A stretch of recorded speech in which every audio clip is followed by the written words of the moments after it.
Okay, so very warm welcome to all of you. Very happy to see you today.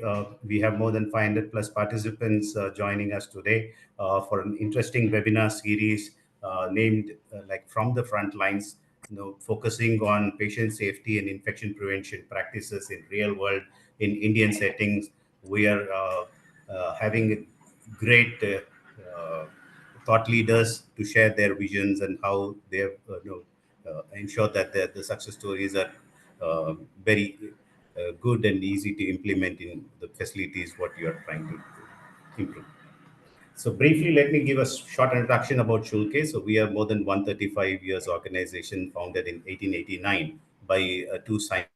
So these two gentlemen had a long stint in India where they did a lot of research on pharmaceutical products and those kind of related work. And then they went back to Germany and then introduced the first product, which is the branded antiseptic in the world, which is called as the Lysol. And the story continues for even 135 years. Over the years, we have done so much of work around infection control and antiseptics. So just try to capture all the 135s in one slide, wherein we have introduced various products right from Lysol to currently MicroShield and many other products through this 135 years. And the pioneering spirit still continues. Okay, so maybe if you have to look at why the reason for this webinar. So most of you would have been familiar by now of a terminology called UCA, which is the current situation we are in. The situation is highly volatile. There's a lot of uncertainty, complexity in the work and the environment what we do, and there's a lot of ambiguity which is catching up. And that's when like the sessions like this really try to unlock our potential and bring some clarity and improve what we can do. Uh, Basically, this terminology was used by U.S. military years ago, and over the years, it has caught up on in many industries in healthcare, wherever the management trainers come in. So this definitely this UCA environment is definitely applicable, and we all have to go through it in the current context where everybody is trying to do more in the shortest coming times, right? So basically, do you think this change will change? Definitely no. We all know the answer is a big no. This is yet will continue. There will be more and more stringent regulation. Policy makers will have increased surveillance. Shareholders will get more and more demanding, and then the insurers will make window for more and more narrower uh, challenges. So all these changes will be happen, and patient safety and patient demands will also keep improving. So this is the big reality, and so as in any healthcare professional, so we will have to look at how this will have far-reaching impact and how we should be able to maneuver and these kind of changes. So there's a lot of things I'm sure Dr. Pari and speakers will take you through. But what these webinars will give you an insight is basically the need for innovation and continuous learning. We have to embrace adaptability, strategic planning. All these are important. And that's when the patient-centric care will also raise up to meet up the challenges what we saw earlier. Okay, so that's why at Shulke we believe that supplying products is just not enough. So we'll have to share um, a lot of professional information, up-to-date scientific data, service on site for the customers. So these are very important for us. That's the reason why we collaborate with organizations like SkillsforMed, CAHO, Inflexon, the Shankar Nethralaya, wherein we support scientific promotion of evidence-based practices. This is very important, and that's what we believe. It's our concept, and we want to drive this further. Right. So recently we rolled out a program called IC Shield to bring about best practices in intensive care bundling and how this can definitely improve the MDRO, which are catching up in the intensive care today. So just to introduce you, so we have the 555 formula, basically, which is about bringing in the good vibes. So basically, 5 Fridays.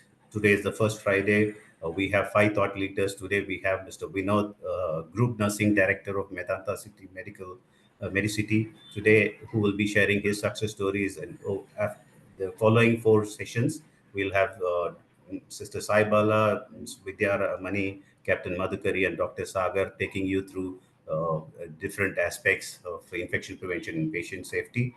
So, with that, welcome you all once again. Let's look forward to speakers. Over to you, Stella. Thank you. Thank you so much, sir. So,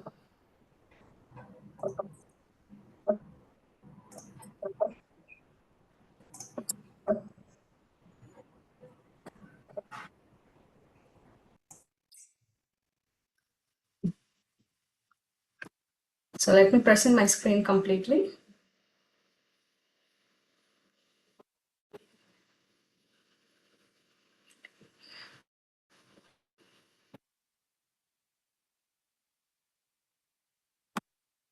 Is my screen fully completely visible?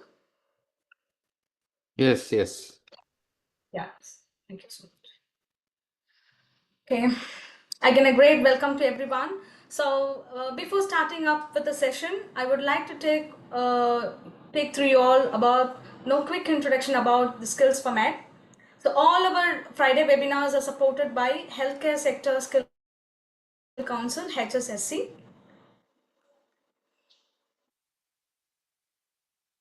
So we have been established in the year 2018, and we have been committed to providing comprehensive training program designed to enhance the capabilities of nursing professionals. We have so far 10,000 plus nurses have upskilled through our programs, and 25 plus courses have launched, and 35 plus hospitals have enrolled with us.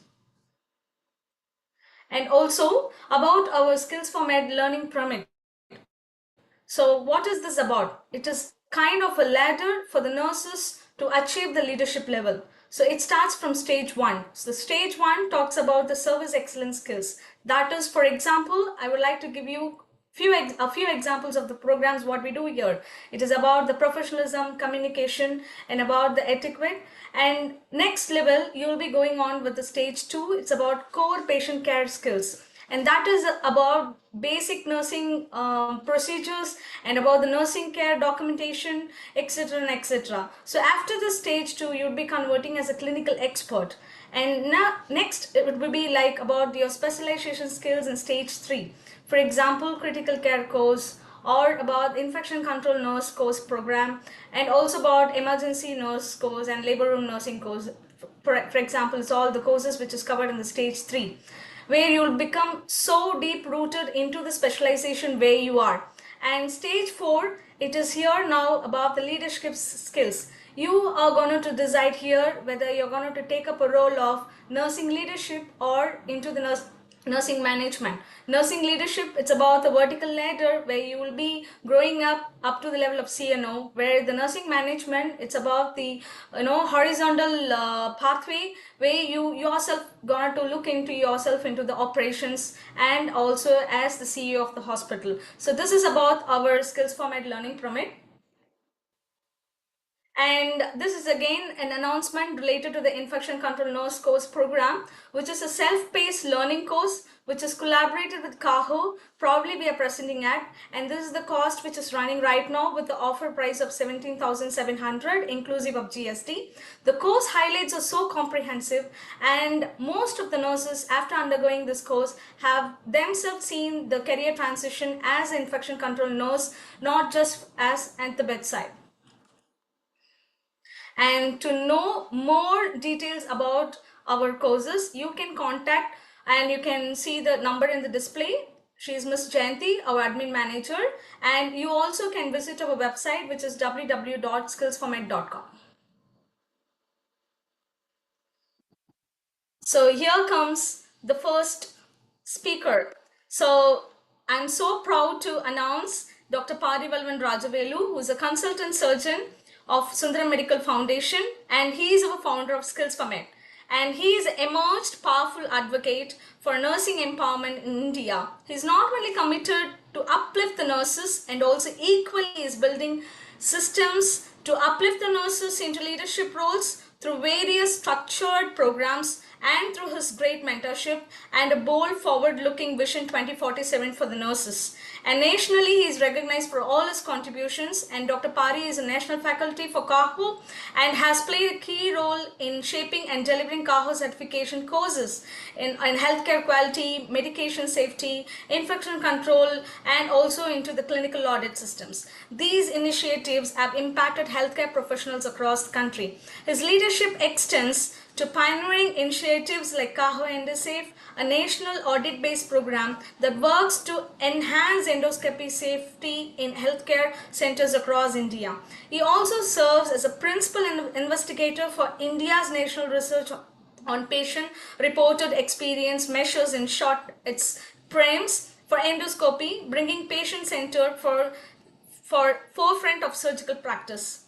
So Dr. Parivalavan, he's a unique blend of clinical skill, academics, and also system level thinking makes him an inspiration and a change maker for today's healthcare landscape.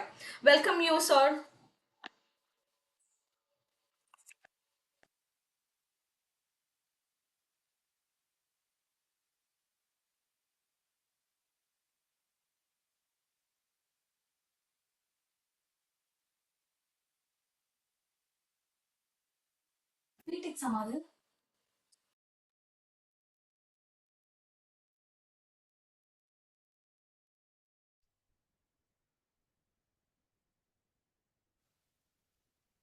So,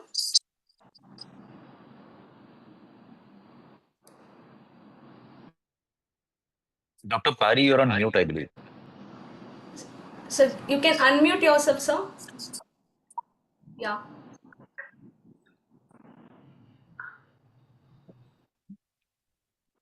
Screen is okay?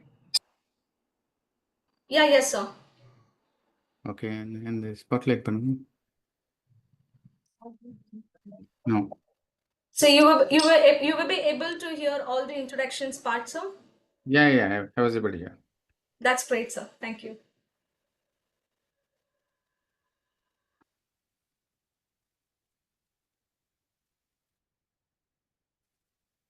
Okay.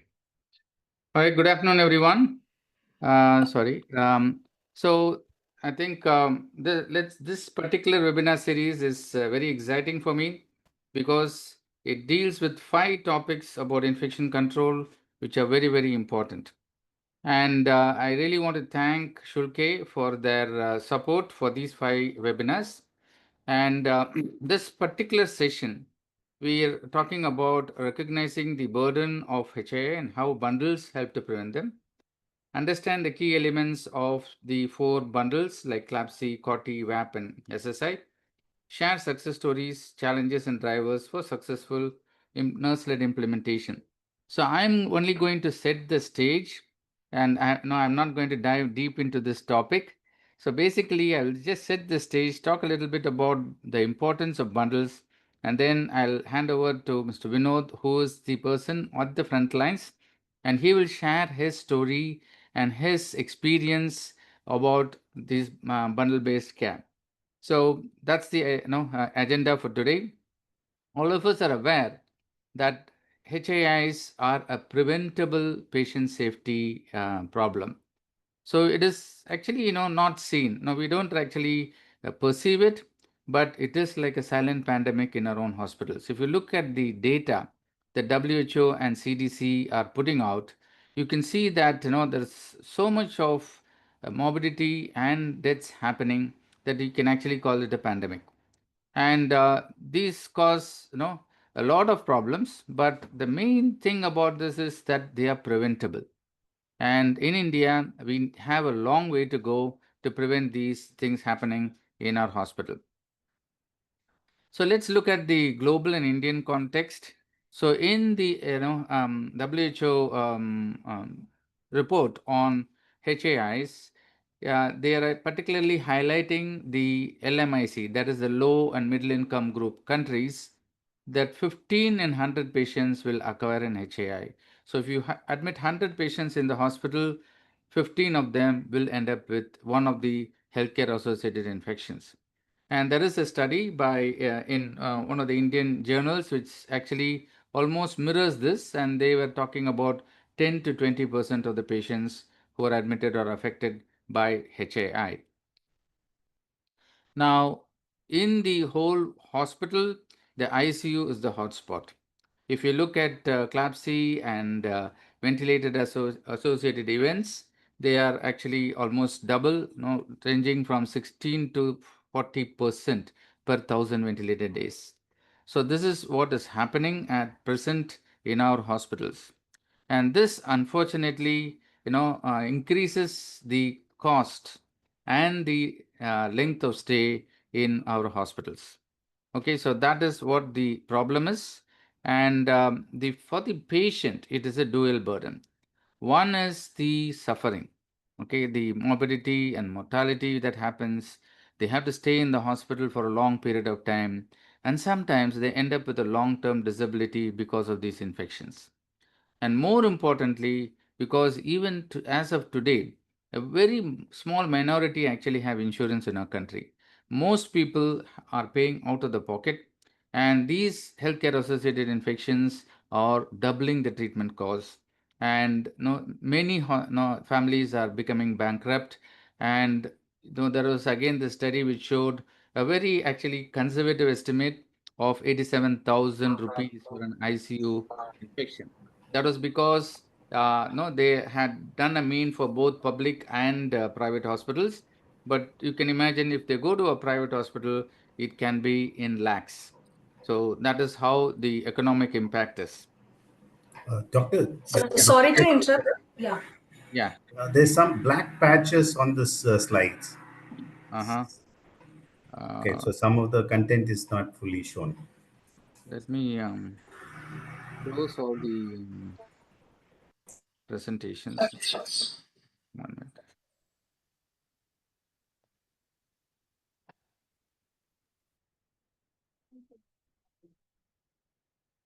Stella, can you stop presenting?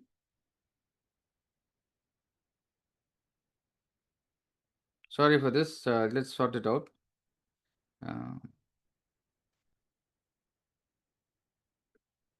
Have you stopped presenting?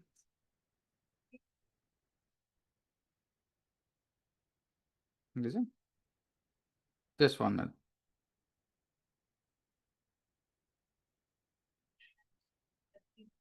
It's not on. No, it's not it.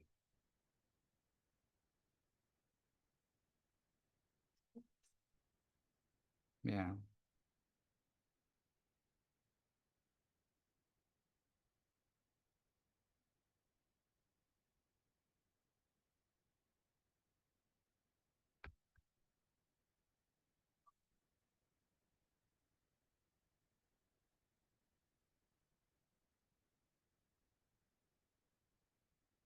Still there, no?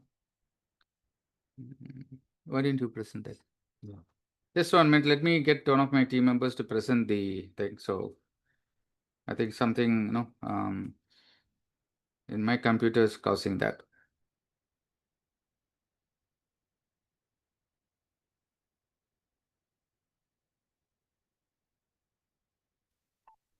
So my full screen is visible, sir? Not yet. Yeah. Yeah? Yeah. Okay.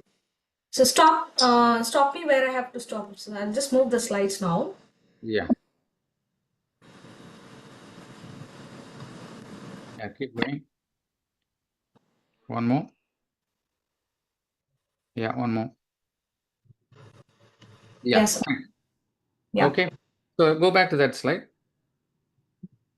So just to get the continuity, I think I was talking about the dual burden of HAIs, which is both impact the suffering the patient undergoes and also the economic burden of this particular condition. Next slide, please.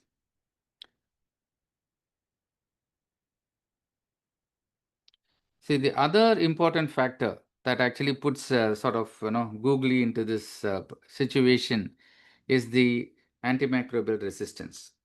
So India is the as epicenter of the global AMR crisis, and this is something which we are not proud about. we are first in the world in antimicrobial resistance. And this, why we are talking about it here is when healthcare associated infection occurs, it leads to increased antibiotic use.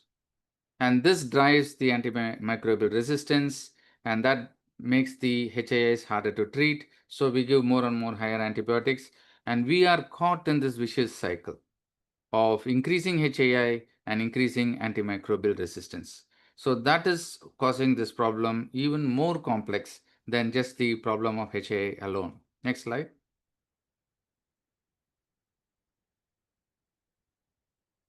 So the answer to the healthcare-associated infection problem is the bundles, bundle care and infection control bundles. And that's the reason we chose this topic as the first webinar in the series. So the bundles are, I think, very important to understand these infection control care bundles, where they come from. So these bundles are a set of practices which are based on the current evidence and knowledge. So usually this evidence and knowledge is done by centers of excellence. They're published in journals and they sit there, either in the library cupboards or in the books. The practice doesn't usually change. But this is where the infection care bundles are bridging this gap. So this scientific evidence has been distilled into just 3 to 5 practices. And if you do that consistently, then the HAI will come down. Okay, so this is why the infection control bundles are so important. Next slide. So let us understand what are infection control bundles. It is not just a checklist. As I told you, this is 3 to 5 essential steps. And the power, very important to understand. This is one point I want you to take away today, that the power is in the synergistic effect. What do you mean by synergy? 1 plus 1 is not equal to 2. It is equal to infinity. So when you add these 5 steps together, it is not just 5, it increases the effect on reducing the HAI many fold. So that is why it is very, very important to understand that that is why it is called a bundle. It is not a set of practices. So we need to practice everything together. Next slide, please. And why are these bundles there? Is, as I already told you, it is proven by scientific evidence. So this is not just random steps somebody thought about, or some drug company brought a group of experts and took them to Switzerland and they thought about this. No. These are based on years of research, and they are scientifically proven infection control measures, and when performed consistently and together will reduce the healthcare associated infections. And this is backed by our own NABH, WHO, ICMR, and of course the CDC. Okay, so this is based on solid scientific evidence. Next slide. And how do we measure these infection control bundles? As I told you, they work when they are performed together. So for you to be successful, you need to consistently implement all those components of the bundle, and there has to be 100% compliance. We either did a full bundle or not. It's not like any halfway. Even if you implemented 2 out of the 5, it's still a failure, right? So this is the mindset I know we have to change. People will say, yeah, we are following bundles. And if you really go through the audit and find out that they will be actually focusing only on 2 or 3, not on all the components of the bundle. So this mindset that if you say that I am doing bundle care, you need to be making sure that all these steps in the bundle are followed to the fully and 100%. Next slide, please. So this is what I was emphasizing, and then I put an extra slide just to emphasize this. It's an all or nothing principle. Partial compliance breaks the chain of safety. If you are just doing partly compliance, just a few of the components of the bundle, it still breaks the chain of safety. And even if you achieve 90%, it is still not success. You got to implement all the all the components of the bundle. Next slide. So these are the 4 core bundles. I think nothing new. It is targeting the 4 important HAI, the central line associated bloodstream infection, catheter associated urinary tract infection, ventilated associated pneumonia or events, and the surgical site infections. Next slide. So I'm quickly going to give you an overview of the components of the bundle. But before getting into that, I want to highlight the study by Peter Pronovost in the University of Michigan. He did something which is very, very simple. He again took these 5 steps in the CLABSI bundle and made sure that they were implemented in his ICU first. And what he did is he made sure that this checklist was given to the nurses. And the nurses had to supervise the doctors who were not supervised, at least check the boxes in the checklist when they were putting the lines. So there was a lot of resistance because there's always this hierarchy and why are nurses doing this. But he pushed on and he was able to reduce the CLABSI rate to almost 0, which was 0.7%. So when he published this, people said, yeah, there's something, an anomaly which you probably could do in your own hospital. And no, it's not possible in other hospitals. Then he took a group of 18 hospitals in his area. So it is known as the Michigan Keystone Study, and did the same practice where he trained the doctors and the nurses on the 5 steps and then put these thing into practice. And 18 months, all the 18 hospitals also brought it down to 0. And now it is being propagated all over the world now. And everywhere you talk about CLABSI, you cannot talk about CLABSI reduction without quoting Peter Pronovost's study. So this is a landmark study which proved that actually we were able to bring the HII rates to 0 by using very, very simple set of practices. You'll see that it is not high-tech. It is so simple that you cannot say it is only possible in tertiary hospital. No, every hospital can practice these 5 principles of, the 5 components of the bundle. Next slide, please. So Peter Pronovost shifted the focus to patient safety, 5 simple actionable steps, and he enabled nurses to become IPC champions because they were checking whether these 5 steps were followed every time a central line was put in their ICU. Next slide.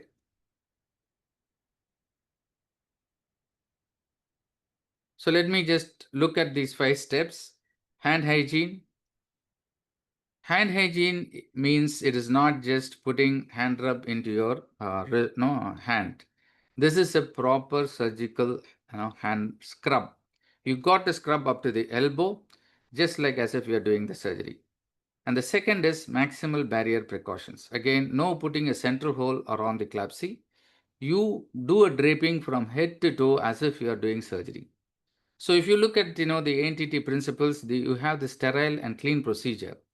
So though CLABSI is actually a sterile procedure because you are putting a needle into the central blood vein, it is a sterile procedure, but it is done at the bedside. So many people use the clean principles of ANTT while doing CLABSI, just putting a center hole towel, just doing a hand rub. But he insisted that we do it just like a sterile procedure by doing a hand scrub, surgical hand scrub up to the elbow, and doing maximal precautions, draping the patient from head to toe, cleaning the skin with chlorhexidine, and choosing the neck over the groin. The femoral lines were discouraged, and daily necessity, that is this central line daily needed, was a question raised in everyday daily rounds, and if it is not, they were removed. Now tell me if any of these steps cannot be practiced in even the smallest of the hospital. These are such simple steps, and that is why these bundles really work. Okay, so that's about the CLABSI care bundle. Next slide. So remember, femoral site is higher risk. Every day the line stays, the risk rises. The quoted rate is 2.5% increase in HAI for every day longer the line stays in place. Next slide. Now we look into CAUTI. Here also there are very simple steps. Avoid unnecessary catheterization. So have clear indications and put the urinary catheter only when it is indicated. Aseptic insertion, the same principle. It is a sterile procedure. You are putting an urine tube into the urethra, into a sterile bladder. So it needs to be treated like a surgical procedure. So the same surgical hand scrub, wearing gown just as if you would go into surgery, and then doing, having a closed drainage. At no point in time, this closed drainage system should be interrupted. Unobstructed flow, very important. Every day during the rounds, during every shift, the nurse checks to make sure that the drainage tube is not kinked and there is unobstructed flow. And again, daily review to make sure that catheter, whether it is really needed. Again, simple steps, but when done together, reduces CAUTI. Next slide. Okay, so remember 20% of catheters are placed without indication. So you really need to be careful, and we need to empower nurses also to question whether these catheters are required. Next slide. Now coming into ventilator associated pneumonia, head and elevation, as much as possible try to give a vacation to the sedation. Now it sounds like a rhyme, but basically you try not to sedate the patient too much, keeping them some interruptions in between so that they are not too drowsy. And oral chlorhexidine mouthwash, and then DVT and prophylaxis. Next slide.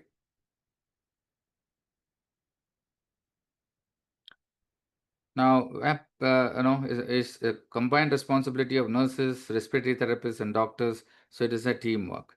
Next slide. Finally, my specialty, surgical site infection. Again, simple steps. Prophylactic antibiotics wherever it is indicated. 60 minutes before incision. Don't use razors. Use clippers. Do the skin preparation as close to the surgical time as possible. Don't do it the previous night. Maintain normothermia during the surgery. Ensure glucose control during the surgery. So again, very simple steps, and this now will decrease the HIR rates. Next slide. So shaving increases infection risk. So all the males or anybody who's all the people who use razors on the skin will realize when you put the aftershave lotion, it burns. That's because we have micro abrasions. The same thing happens, and if you do it the previous night, the next day morning, the skin is a good culture medium of all the organizations when you put the incision. So avoid doing that. Only do it closer to the surgery. Next slide. Now, the how of a bundle is team effort. Successful implementation is a multidisciplinary effort, and nurses are the forefront of this execution. That is why we have a nurse leader like Mr. Vinodh talking about it today. Next slide.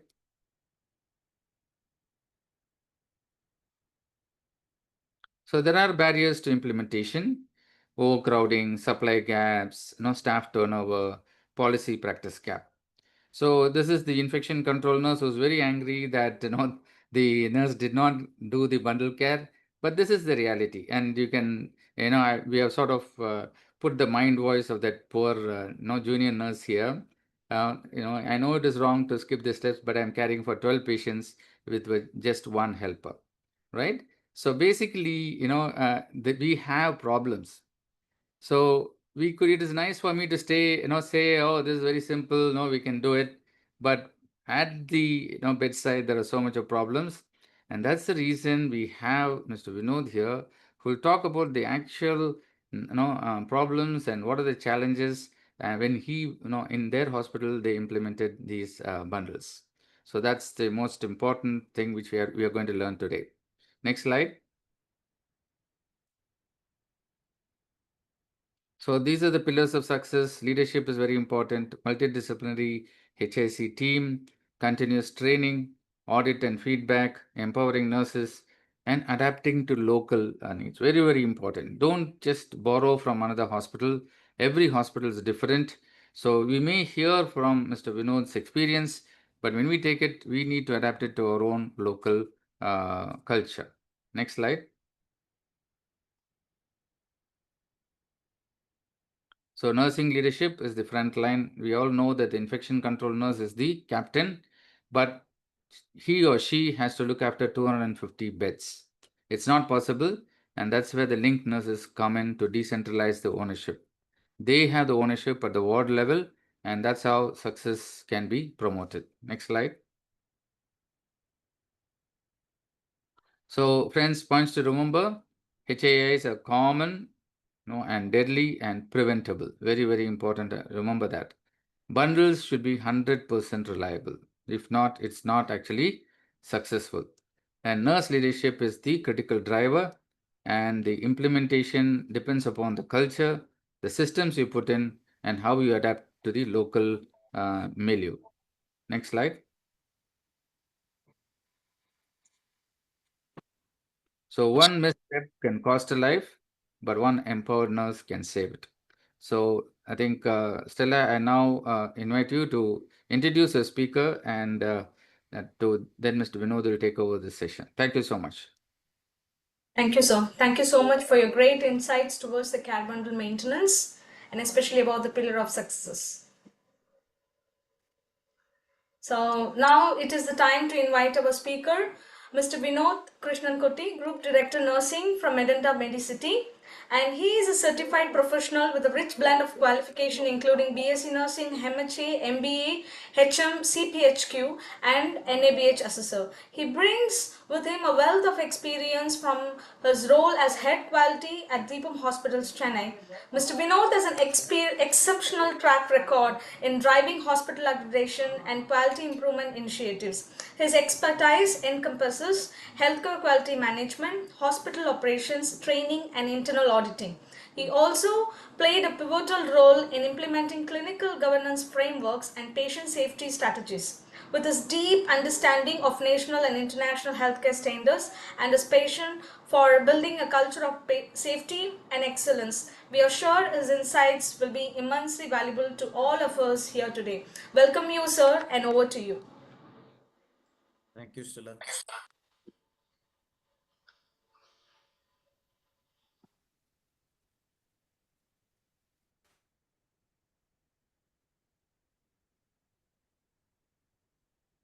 See the slides.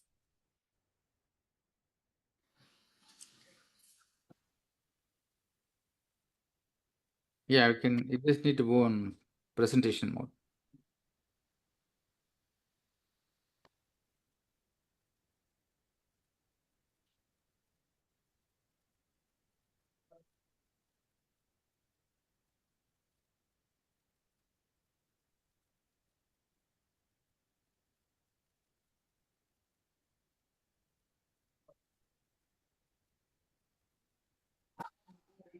Yeah, is it okay? Yes, thank you. Yeah, good afternoon, all of you. And I wish to thank Shulke, SkillsforMed, and Dr. Pari, for this opportunity. I think I'll just log out from one of my devices because I had two devices.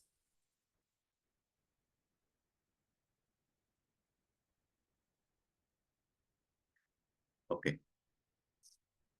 So to start with, I second, what Dr. Pari said. You have to switch on the camera on this device.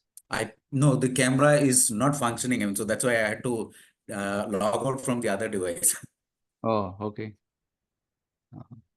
Because there was an echo also coming for me. Okay, so I second, what Dr. Pari said, because the bundle care is the most simplest thing, to be practiced in a government, private, nursing home, or anywhere, in the entire country, where we can practice. But basically, this is something that which each one of us should understand as nurses, doctors, healthcare workers, to ensure that our patients, go safe. And these are simple practices which can save a life or even cost a life if we don't do it. So to start with, the context in the Indian hospitals, if you see the HI rates in Indian hospitals, the first thing is the Indian hospitals, the data is very, very poor in the hospitals. Wherever data which is available, you see that the HI rates in India is somewhere close to around 6 to 7% across the country, wherever the data is available. So when you see the sepsis rate, it is almost 11.3 million. Like the sepsis cases in India alone were estimated to 11.3 million with 2.9 million deaths. That is 297. That is close to around 300 deaths per 1 lakh population in 2017, according to the data available. Then if you see the HIIs, I mean, as Dr. Pari was saying, that the forefront of HIIs are in the intensive care units. So you see there are 9.06, I mean, HIIs per 1,000 intensive care days, because these patients are more vulnerable and prone for HIIs. And the HIIs surveillance also, we don't have a common network across our country to monitor this or evaluate or even do a surveillance system, I mean, across. So government is moving in that direction to get a central repository to get all these things and then ensure that the surveillance mechanism exists. So as care bundle, I mean, concept, I mean, Dr.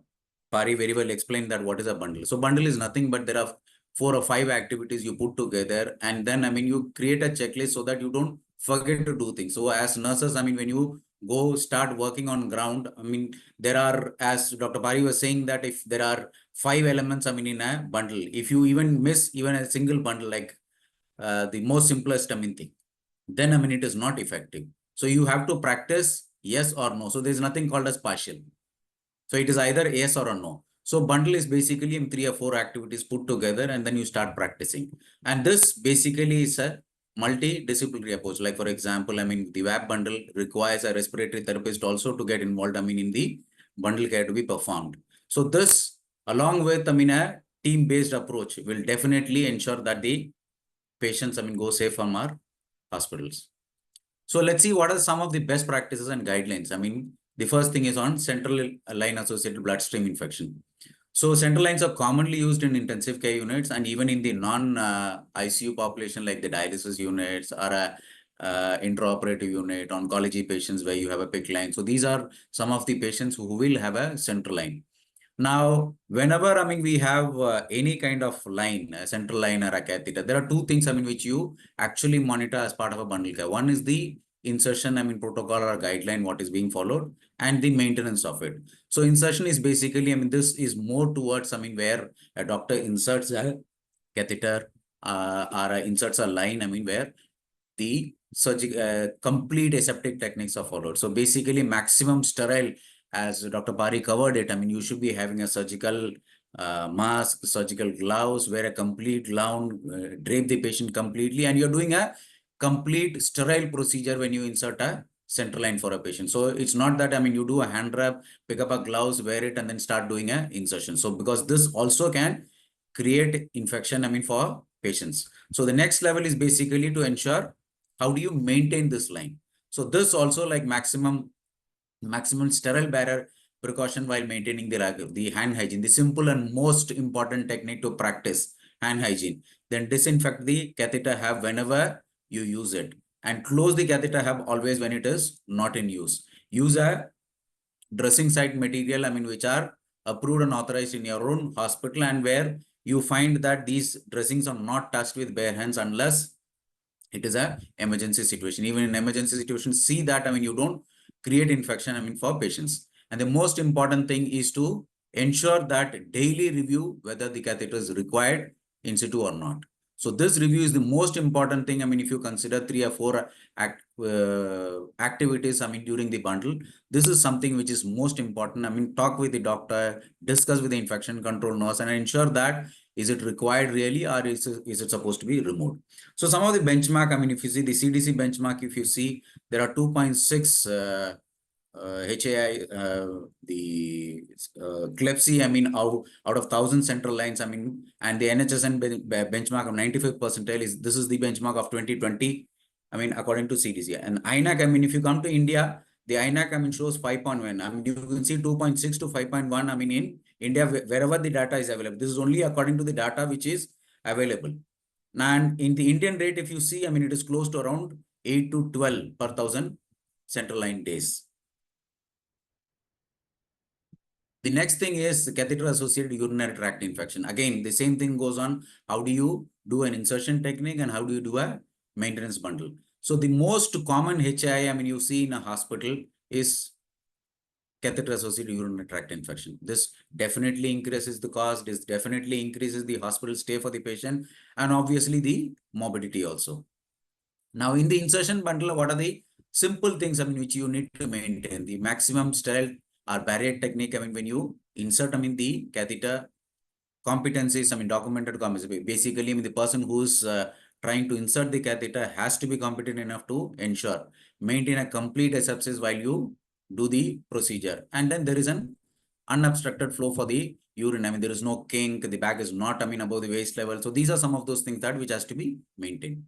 Then when you come to the maintenance bundle, the most important thing, again, hand hygiene, daily assessment of the catheter similar to the CVP line or a central line. I mean, look at, I mean, whether the catheter is required for the patient or not. If it is not required, please remove it as early as possible. Then a timely catheter care, and then the drainage bag, always ensure that it is below the waist level. Now, if you see the benchmark, the CDC, I mean, shows almost 2 per 1,000 catheter days. This is again, I mean, 2020 data. INEC data shows, I mean, it is 2.1 per catheter days. The Indian rate is close to around 2.5 to 4.5 per 1,000 catheter days. The next, I mean, in the line is basically ventilator-associated pneumonia. Now, maybe ventilator-associated pneumonia is something, I mean, at a end stage, you find that the patient has already got infected. There's one more, I mean, many of the hospitals have started a monitoring, I mean, nowadays, which is called as ventilator-associated events, or VAE. This is basically a precursor where, I mean, the patients, before they get into the ventilator-associated pneumonia, you can start tracking VAE, ventilator-associated events, and then you can even prevent, I mean, the patients ending up in the VAP. So that is also a good practice, I mean, which many of the hospitals have started practicing and monitoring, I mean, the VAE also.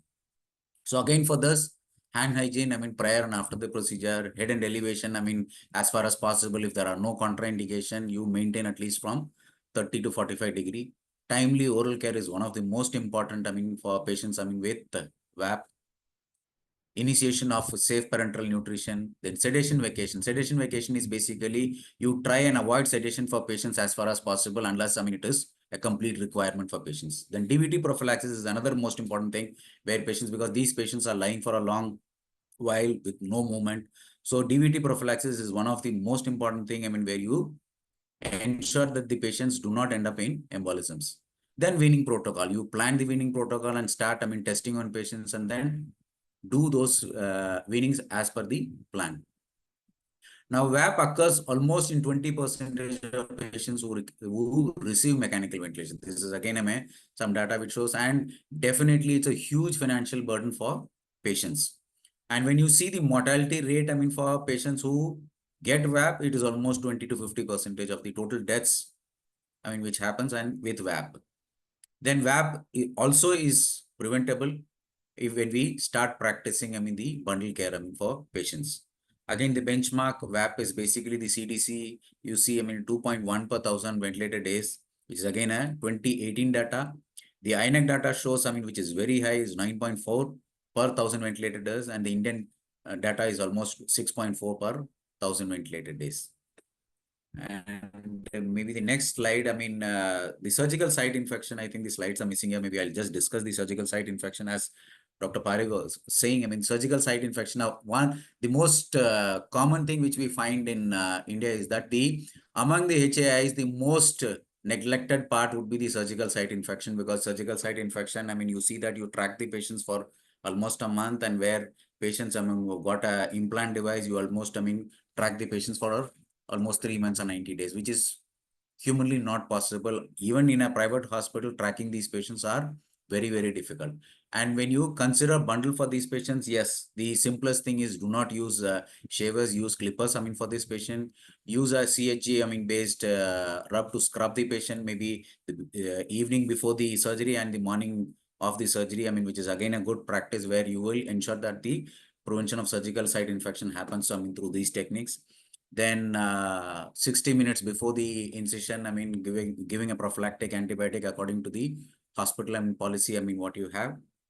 And then maintaining a sterile environment, I mean, for dressing, and then cleaning of these patients, I mean, post-procedure. So these are some of the simplest technique where if you practice, you can prevent, I mean, surgical site infection. Now, what are the challenges you face in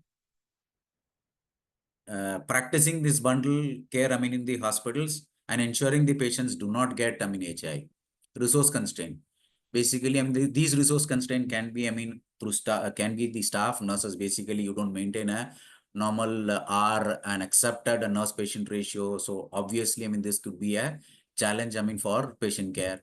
There are no obvious equipment which are resource constrained, I mean, not available. Like when you say equipment or material like hand wraps are not available, or alcohol swabs are not available. So these are some of those challenges which you will find that, I mean, it is very, very difficult for you to practice. And when you see, I mean, a patient with MDR, you don't have isolation facility to move this patient and ensure that you practice isolation facilities for these patients.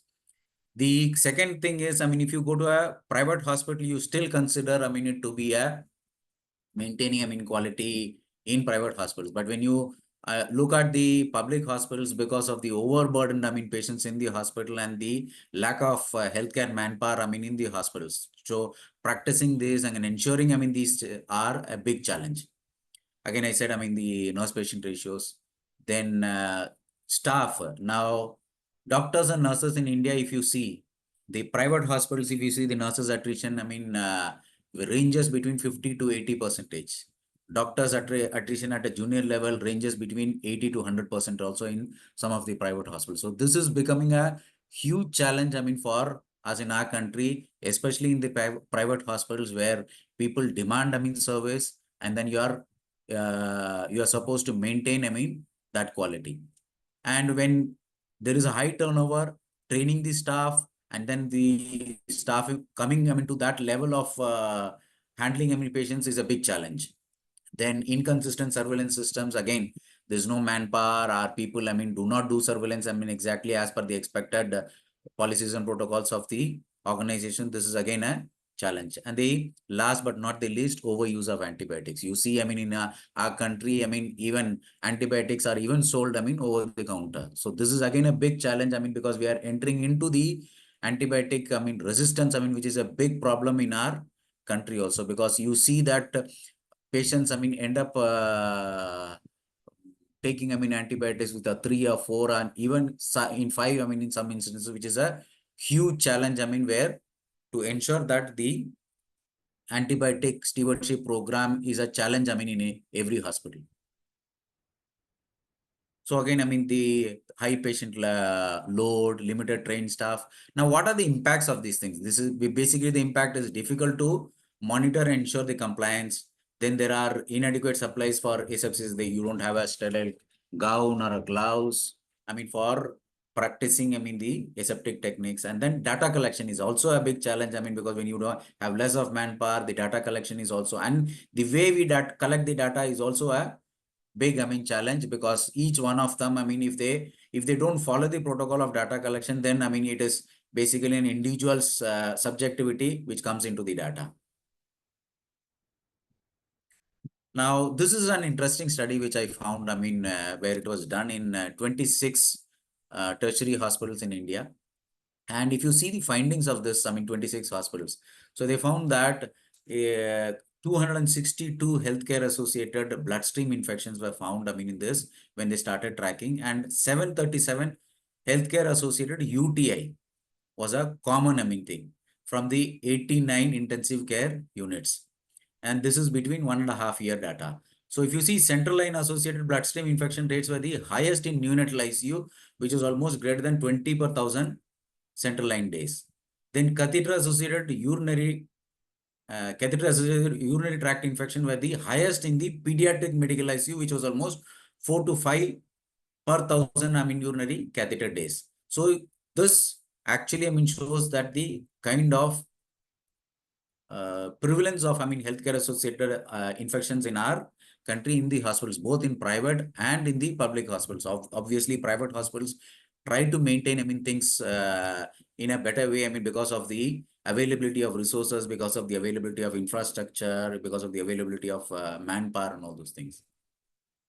Now, what is the role of a nurse, I mean, in our nurse-led, I mean, models in ensuring that we reduce our HIA and implement the care bundles?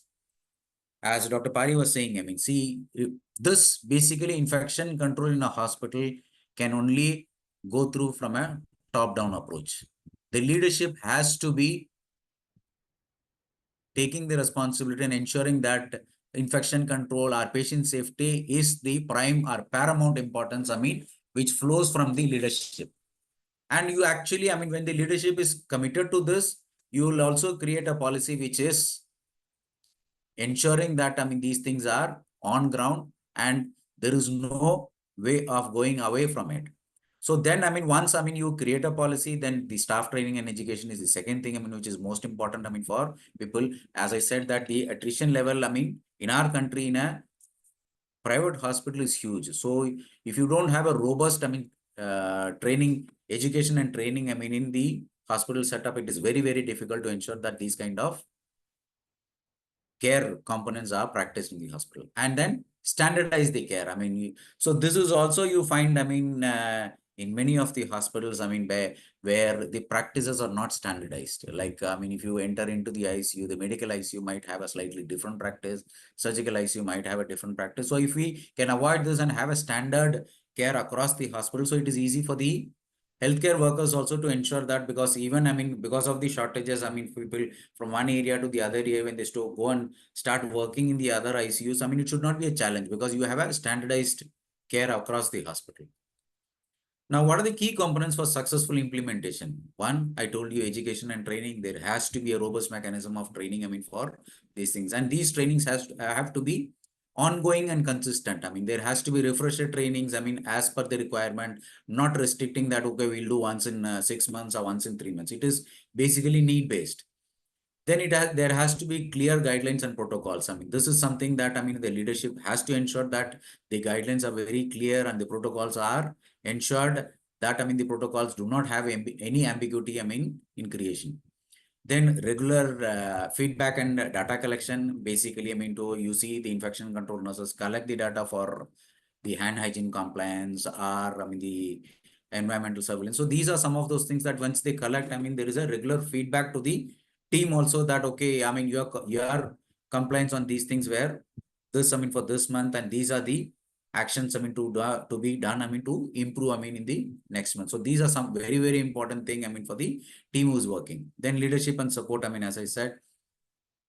Then, you have a data, which has to be evaluated, and there has to be a continuous data-driven decision making, which has to take place in the organization.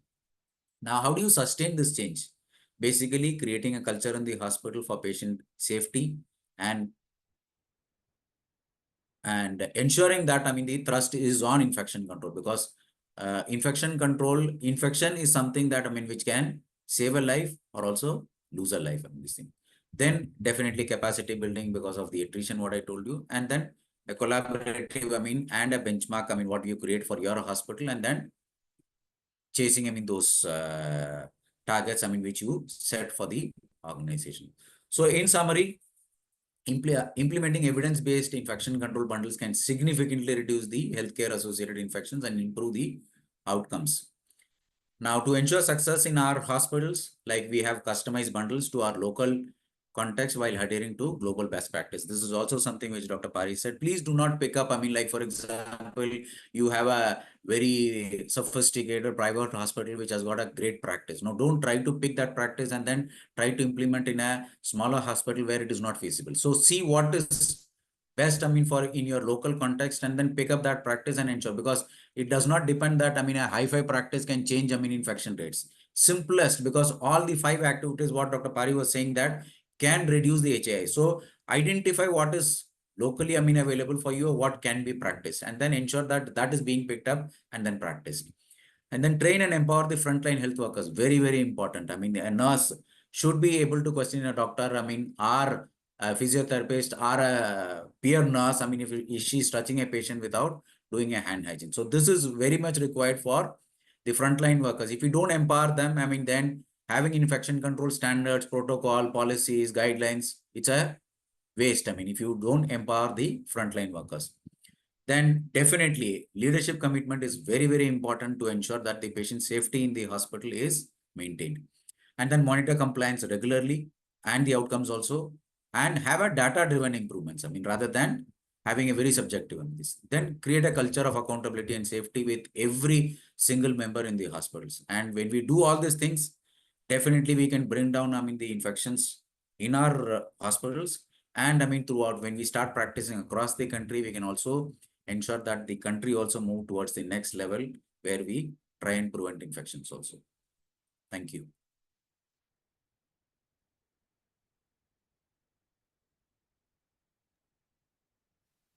Thank you so much, sir. Thank you so much for your great insights towards that. Dr. Pari, is that the time we can discuss about the questions or anything else, sir? Yeah. Again, thank you so much, Mr. Vinodh. It's such a comprehensive coverage you did on the topic. Thank you so much for that, and bringing in your experience of managing it in your hospital. Thank you so much for that. Yeah, we could take the question answer session. I think Mr. Vinodh is also very busy, so we can quickly do that. Yeah.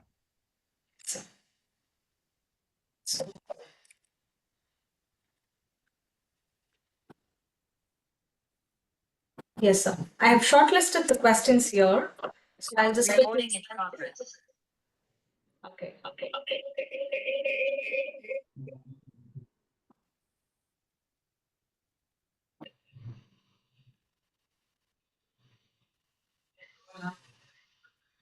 Okay, there's the first question from Ms. Kritika Mahendran.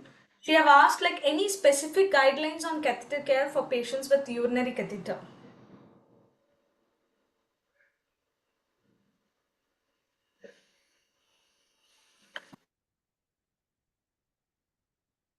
So she's she's asking any specific guidelines. There's no specific guideline, basically. So you basically, ensure. So there is an You echo. basically ensure I'm that, sorry. your insertion and maintenance techniques are followed. During insertion, basically ensure that the aseptic techniques are followed. And normally, the maintenance wise, basically you do a catheter care. And during the time of insertion, I think many of the hospitals use betadine as a cleaning solution, povidone as a cleaning solution, during insertion. But for maintenance, it is normally, like for example, our hospital, we use only normal saline, for doing a catheter care. And ensure that, you remove the catheter as soon as possible, when you feel that it is not required. Okay. Thank you so much, sir. And there are 3 questions from one participant. So that is from Kulande Teresa, Miss Kulande Teresa. So she have asked, first question is like, is it possible to shave on the table before surgery for all the cases? Yeah, I No. think I'll take this, Vinodh. Yes, sir. Yeah, I've personally done that. So when I used to work in the NHS in the UK, there was no practice of shaving or removing the hair in the ward at all. The patient will come to the theater, and in the recovery, the surgeons will go and look at the patient. And depending upon the incision I make, if it is necessary, I will only shave that particular area which is going to prevent me from making the incision and suturing it. Minimal hair removal in the theater just prior to going inside the theater. So that was the practice there. But unfortunately, when I came back, it was very difficult to change the practice because every surgeon expects the skin preparation to be done the night before and all that. So it is a difficult journey. But yes, for your question, it is possible, and I personally have done that.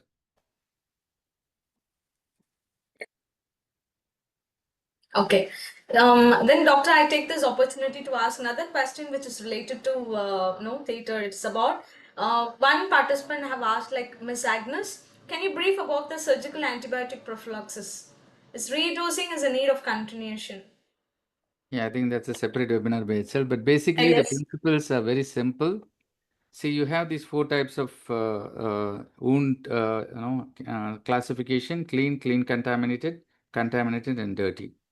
So clean is where you're not getting into any hollow viscous. either it's a trachea or in the GI tract, no antibiotics are required. Examples are just a small excision of a skin lump, mastectomy, these sort of things don't require antibiotics at all. If no, as it only requires good theater discipline, right? So that is about clean. The main indication for prophylactic antibiotics are the clean contaminated cases. So these are like gallbladder surgery, and all those GI surgeries, thoracic surgeries. For this, you need to give IV antibiotics just 30 minutes prior to the skin incision. So the choice of antibiotics is very, very important. You need to choose narrow spectrum antibiotics which are effective against the skin pathogens. So I find many drug representatives coming and saying, a third generation cephalosporins or a broader, higher antibiotics and saying this is good for antibiotic prophylaxis. So basically, you need to choose a narrow spectrum antibiotic for skin pathogens. You don't use a broad spectrum antibiotics. So that's point number 2. So the timing, one is the indication, the second is timing, the third is the choice of antibiotic. And if the surgery goes beyond 4 hours, you need to redose it. So these are the very simple principles of antibiotic prophylaxis. Is that 60 minutes or 30 minutes, doctor? 60 minutes, sorry. Did I say 30 minutes? No, No, 60, one of the 60. parts, 60. Yeah, 1 hour before, 60 minutes. 60 Yes, minutes sir. before the incision. Yeah. 60 There is minutes. another query from the participants when you were talking, like, is the doctor, is it for 60 minutes or 30 minutes? Yeah. 60 minutes is basically before incision, and if you are continuing the surgery, as Dr. Pari said, 4 hours. After that, you will have to repeat the shot. Yeah. I think Tahi have got the answer for it. And there's another question, sir, is about like, is that flushing with 0.9% solution is required for the urinary catheter? Vinodh, you want to take that? No, we don't do. I mean, like, I don't think, any hospital does it right now also, because I've never, No. these are very old practices. I have never seen. Okay, okay. So another question saying that, so most of like I can see like there are number of questions which is towards this.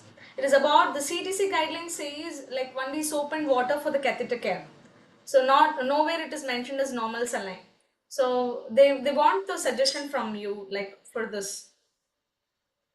Say it is normally. So, if you ask me, I'll say my previous organization I used to do with soap and water, but the current organization says no, my microbiologist is too curious to use, normal saline rather than, using soap and water. So, I don't think, there's a right and wrong, in both the things. Okay. Yeah, the basis is just to keep it clean. Yeah.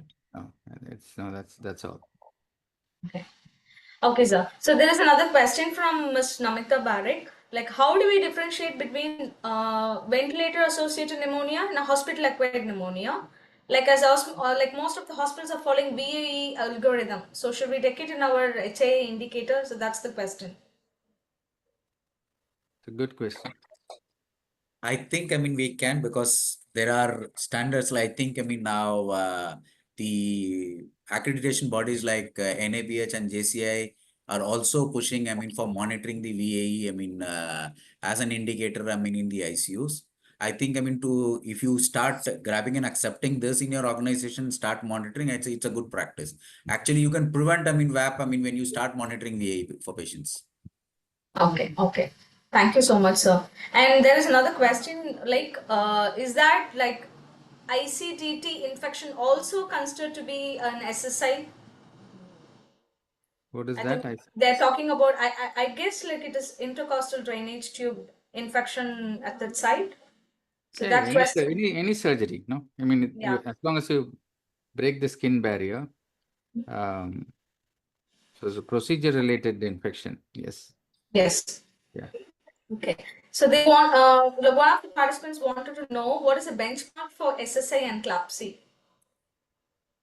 I think, they already discussed Yes. it. Yeah. Yes. So It was already discussed in the. yeah, yes, sir. So probably I'm just going down, like whether any newcomer I has. just wanted to answer one question, because I think one of my slides actually was a bit old, and it told about the mouth Yes. CAG. disinfection. Yeah. CHG is actually out. That I think I wanted to claim. As I looked through the slide, I realized it, and I think Okay. something has pointed that out as well. Yeah. So it's Yes. just brushing and keeping the mouth hygiene. Routine CHG mouthwash is no longer recommended. I just wanted Okay. to clarify that. Okay. Okay. So there is another question from Irene. Like, can we flush CVP line with Heplock solution? You can, not a restriction. I mean, for this, see, basically, I mean, you need to keep the port sterile. You can flush. I mean, not a wrong practice of flushing him. Okay. And again, related to SSI, like, should we include vaginal vault infection as SSI in post-hysterectomy patients? I think you have. If you have done a vaginal hysterectomy, then obviously you're suturing there. Yes. Yes. Yes. And yeah, so another question saying that can we use CPIS score for finding gap? Sorry, So Stella, can you? yeah, yes. I think that's the question from Mr. Kulandeswamy. Do you want to unmute yourself and ask the question directly?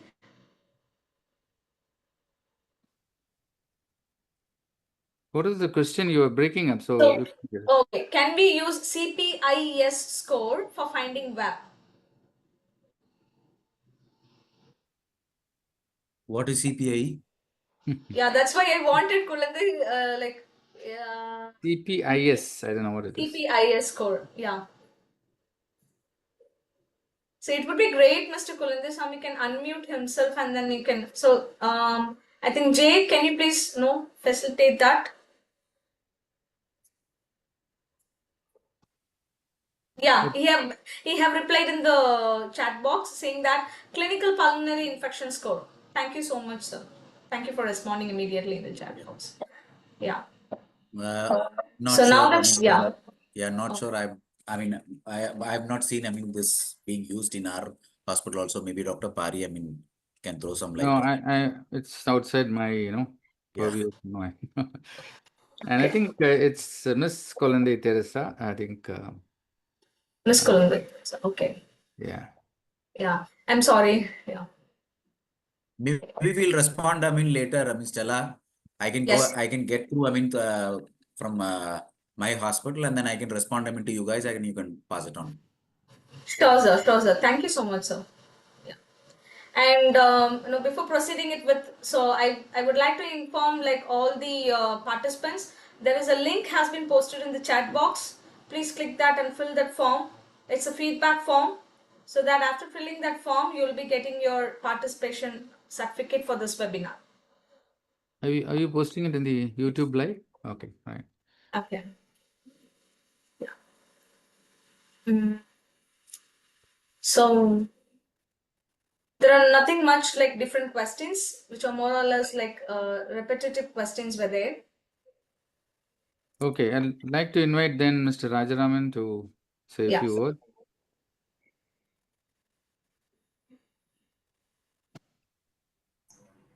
Yes.